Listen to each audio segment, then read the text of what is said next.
Oke, di sini saya mau ngasih tahu untuk uji SPSS kepada teman-teman. Ini ada beberapa. Kita langsung saja ke datanya. Ya, ini ada beberapa data. Sudah sediakan. Ada tabel datanya, ada 60 data. Ya, ada perusahaan A, B, C, D.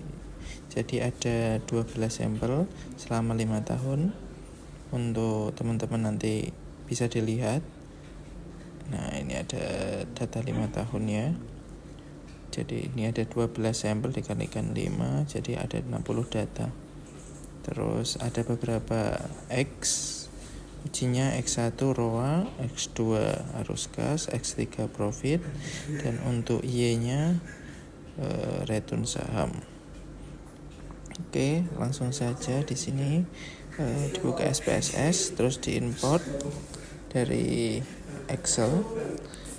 Nah, terus pilih import data tersebut, terus kita klik OK. Nah, nanti muncul seperti ini. Datanya sudah ada, tampilannya seperti ini ya. Oke, teman-teman bisa atur. Terus setelah itu ke variable view untuk tahun. Seperti halnya tidak kita uji, kita klik string.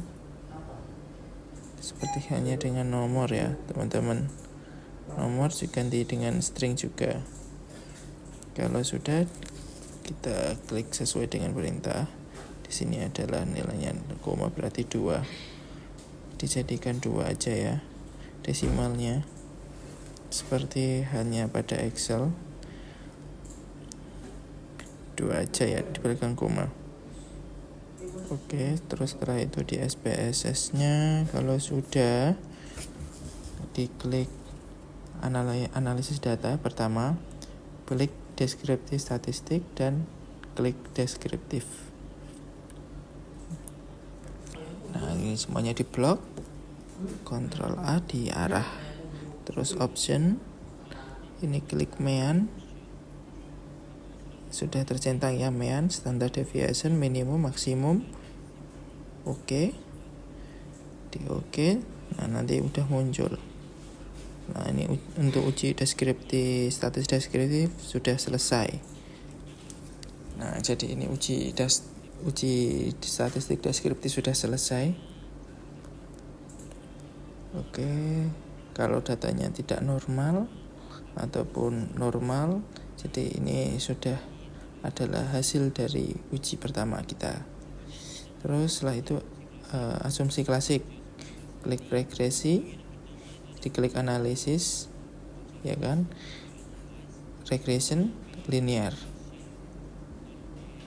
terus klik Y return saham, variabel penghubungnya ya, ini variabel terikatnya, klik statistik, ini syntax estimate, oke, continue, oke, centang, histogram, plot dicentang juga, continue, terus klik save. Terus habis itu di sini ada residual dicentang, unstandard dicentang, continue, terus di OK. Nanti akan muncul hasilnya. Nah, di sini muncul banyak sekali.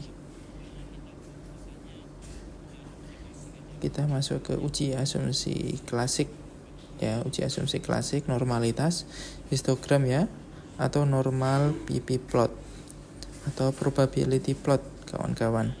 Terus setelah itu teman-teman klik analyze normalized test, terus legasi dialog, terus klik simple KS. Nah, ini teman-teman diklik unstandard itu diklik, terus diklik OK. Nah, udah muncul. Ini udah uji asumsi klasik normalitas ya, atau one sample KS. Oke. Nah, berarti 0,80 atau 0,05, maka dikatakan bisa kita lanjutkan karena sudah di atas dari 0,5. Syaratnya kan 0,5. Terus setelah itu regression, terus klik linear, ini klik statistik, ini nggak usah dicentang, ganti covariance matrix sama diagnostik, terus port nggak usah dicentang lagi, kembalikan. Oke, terus di save, ini di uncentang lagi, terus kita klik OK. Nah, ini udah muncul uji asumsi klasik multikolinearitas ya. Nah, ini uji asumsi klasik multikolinearitas. Harus lebih kecil dari 10. Nah, ini sudah ada multikolinearitas. Nah, ini ujinya harus 0,1, harus lebih besar daripada 0,1 karena ini kan 0,9, jadi bisa dilakukan. Nah, jadi tidak ada masalah, kita bisa lanjut. Regression, linear. Terus setelah itu statistik. Nah, ini nggak usah dicentang. Model fit, terus centang. Terus yang ini dicentang yang bagian bawah ya. S-resid dicentang, ditaruh di sana. Separate. Oke, di continue. Klik continue, nanti akan muncul. Oke. Uji asumsi klasik heterokodastisitas atau scatter plot ya. Dan ini menyebar dari garis diagonal 0, jadi tidak ada yang berdempetan sehingga datanya tersebut bersifat normal. Nah, sekarang uji Glaser, terus transform, terus di sini muncul compute variable, terus ketik abscissa, terus klik. Nah, ini klik arithmetic, diklik APS, diklik, klik 2 kali ya, klik kirim mouse 2 kali, terus muncul understandard, diklik, klik kirim mouse 2 kali sampai muncul APS res 1. Nah, terus klik OK. Maka dia akan muncul complete execute. Terus saudara minimize, saudara klik regression linear, terus klik continue, spread, oke, dihilangkan, keluarin,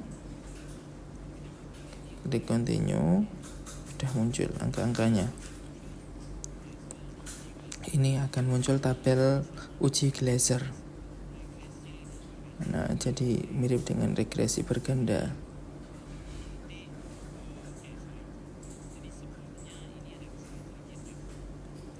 Regression. Oh maaf, tadi salah. Linear regression. Ini klik linear, kita back. Diganti. Jadi harinya abscissa. Oke.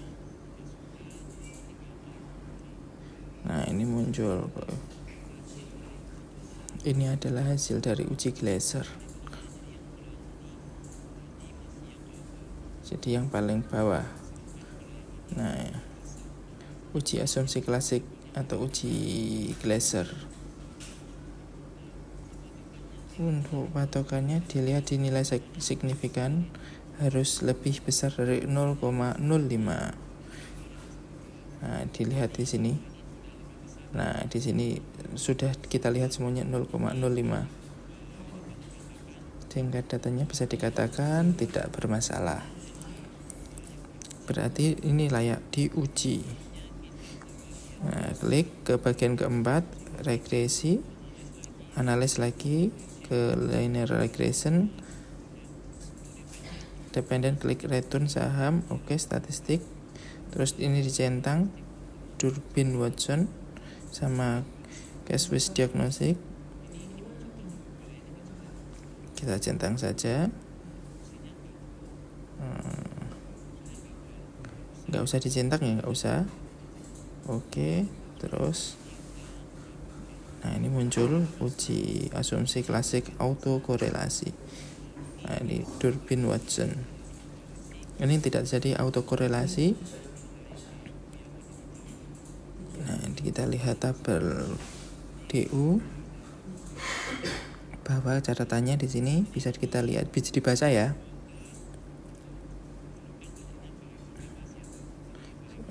Bisa dilihat simbol K itu apa, simbol N itu apa. Nah ini N itu jumlah data. Oke, kayaknya itu ada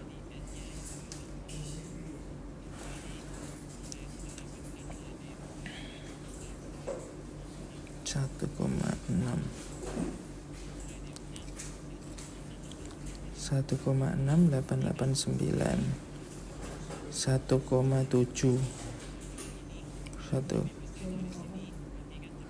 Nah ini berarti syarat yang itu 1,6 lebih besar. Ini berarti terpenuhi.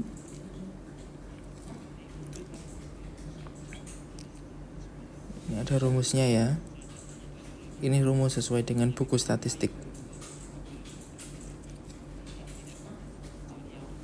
Nah ini tidak jadi autokorelasi. Asumsi klasik terpenuhi, maka penelitian ini layak diuji. Terus ke uji bagian ketiga, uji regresi linear berganda. Saudara-saudara lakukan koefisien pakai dependent return saham.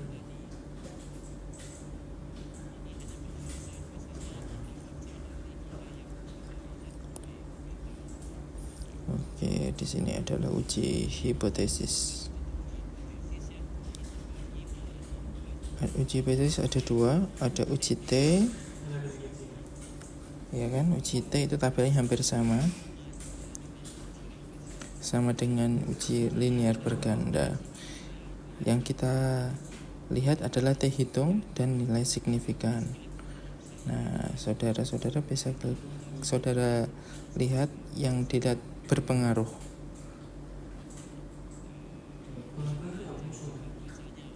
Nah, kita bisa lihat variabel tersebut tidak berpengaruh ya.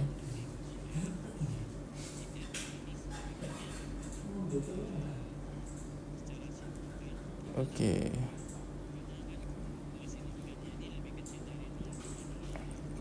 Lebih kecil daripada 0,05.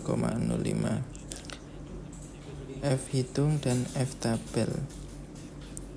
Nah, ini saudara bisa dilihat ya. Uji F-nya berpengaruh dan signifikan terhadap untuk koefisien determinasi atau R2 atau R square. Tabelnya seperti ini, model summary. Dilihat dari nilai adjusted R square. Karena ini adalah variabelnya adalah 3 dan lebih dari 2. Kalau lebih dari 2, saudara lihat ke R square. Kalau lebih dari 2, lihat adjusted R square. Ini persentasenya 17%. Kenapa bisa rendah? Kita lihat di sini. Nah, di sini ada 3 variabel. Nah, di sini hanya ada 1 variabel yang signifikan. Nah, 2-nya itu nggak berpengaruh dan nggak signifikan. Nah, kita bisa lihat bahwa nilainya R square-nya kecil. Kita lihat banyak hal yang sering teman-teman tanyakan. Mungkin datanya sudah normal, kenapa kok tidak terjadi pengaruh? Kenapa data saya nggak normal? Kenapa R adjusternya rendah? Nah, kalau data normal itu hanya untuk fungsinya supaya data tersebut nilainya tidak bias atau bisa dipercaya. Bukan untuk memastikan variabel kita pasti berpengaruh atau tidak. Sekian.